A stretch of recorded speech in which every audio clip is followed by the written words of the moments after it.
اشرح لي صدري ويسر لي امري واحلل عقدة من لساني يفقهوا قولي آمين يا رب العالمين.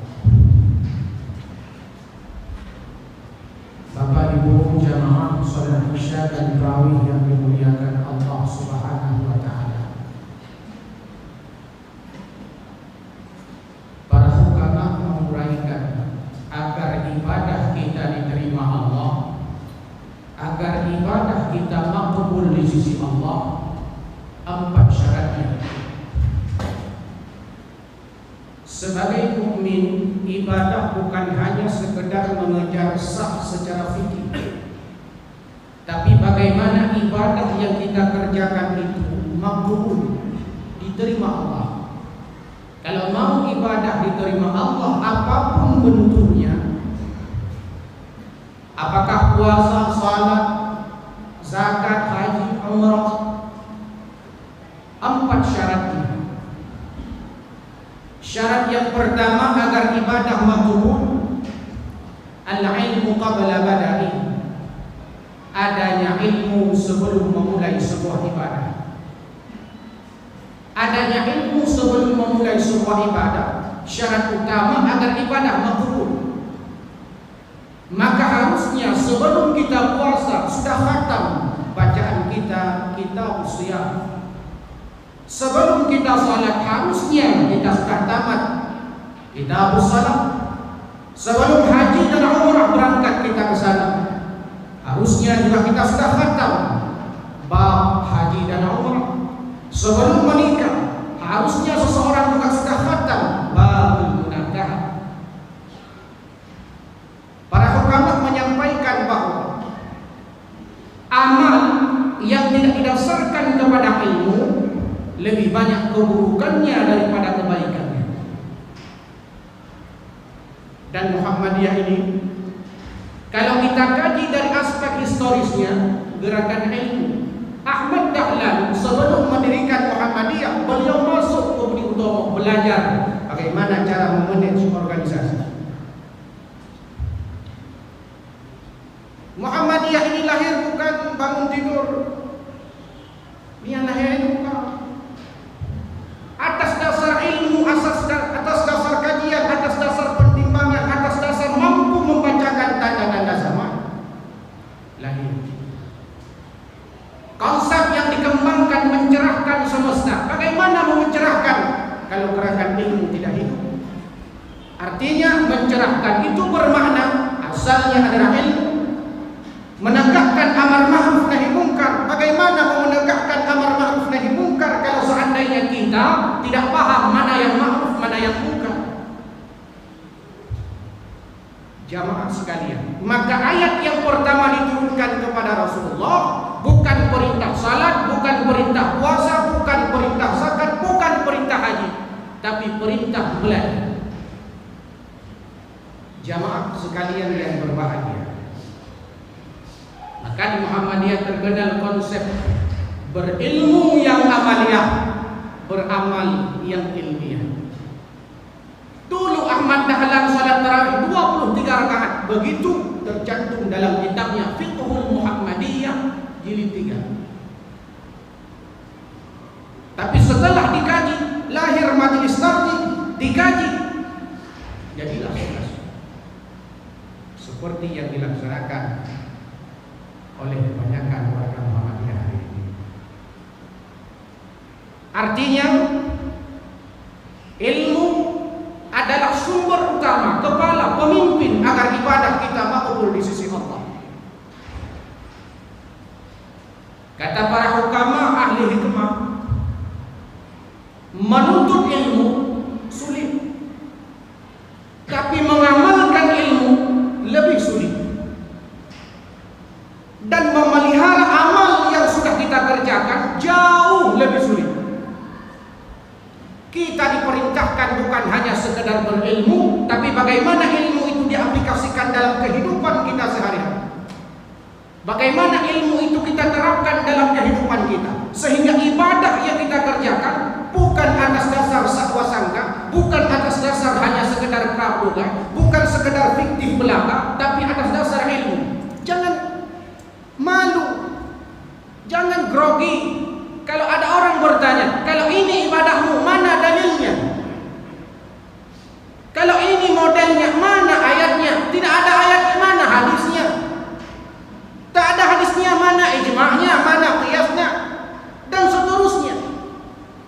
Kita nyoyo, dok dia yang liurung itu, ini temayang nikah atau dalil? Dia kata yang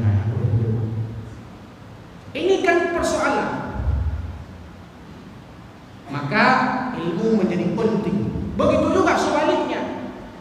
Artinya, bagaimanapun model ibadah kita, apapun bentuknya, bagaimanapun bacaannya, harus didasarkan kepada ilmu. Kita mau salat subuh, harus ada dasar ilmu. Puasa Ramadan, kenapa puasa Ramadan jatuh hari Jumat, bukan hari Sabtu, atau jatuh hari Sabtu bukan hari Jumat? Kedua-duanya harus didasarkan kepada ilmu. Jamaah sekalian yang berbahagia, maka ulama mengatakan agar ibadah diterima Allah, ilmu merupakan fondasinya. Sehingga ilmu ini harus diterapkan dalam kehidupan kita.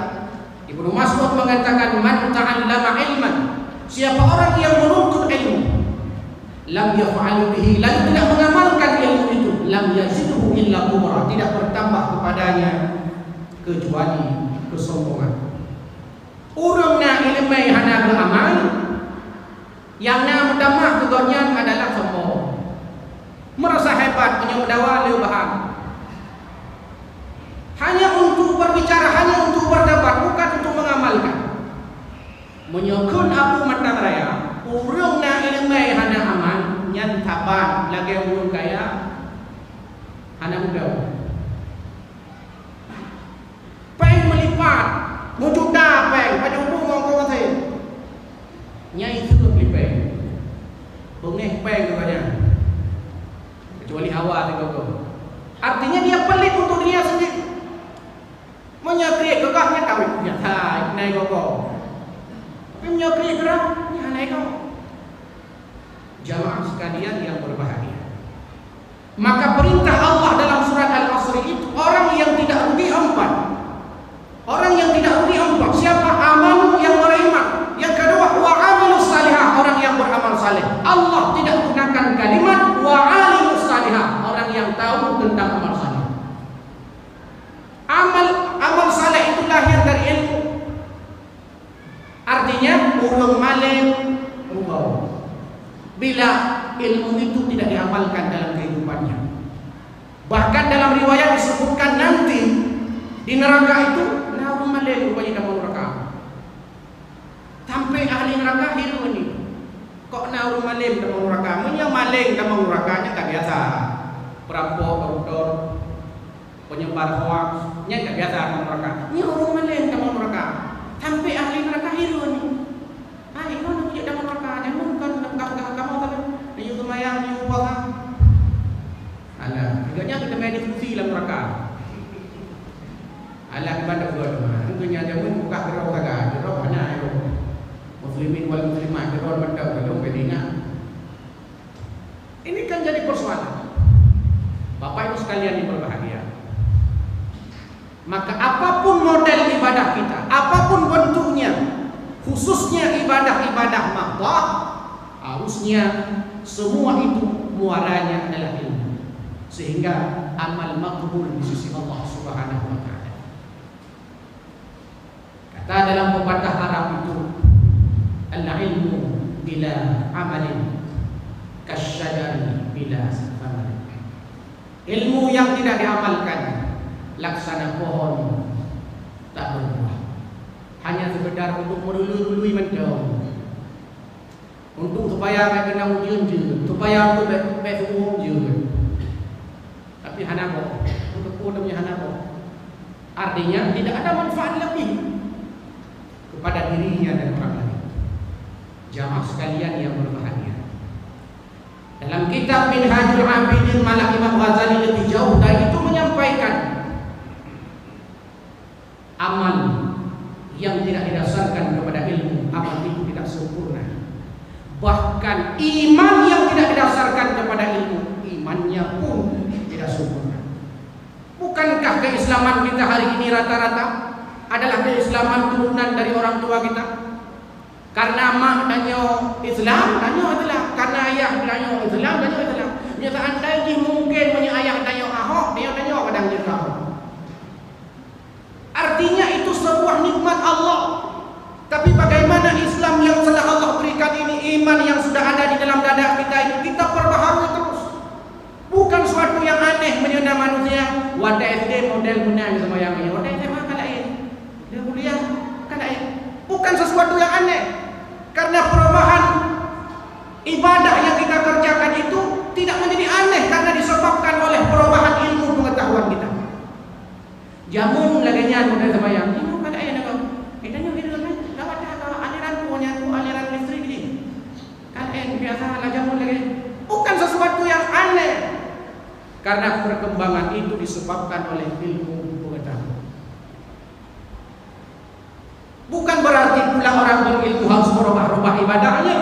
Minimal dia menguatkan konsistensinya untuk beribadah kepada Allah hingga ibadah makbul. Yang kedua, an-niyatu fi ibadati. Adanya niat sebelum memulai sebuah amal. Puasa katakanlah ada niat, innamal a'malu binniyat wa innamal likulli imrin ma nawa. Hadir mutawatir sangat populer di telinga kita. Setiap amal ada niatnya dan setiap amal dibalas sesuai dengan niatnya. Puasa kapan kita niat? Fi lailatin, di malam hari. Dalam majelis tarjih diungkapkan bahwa niat salah satu syarat sahnya puasa.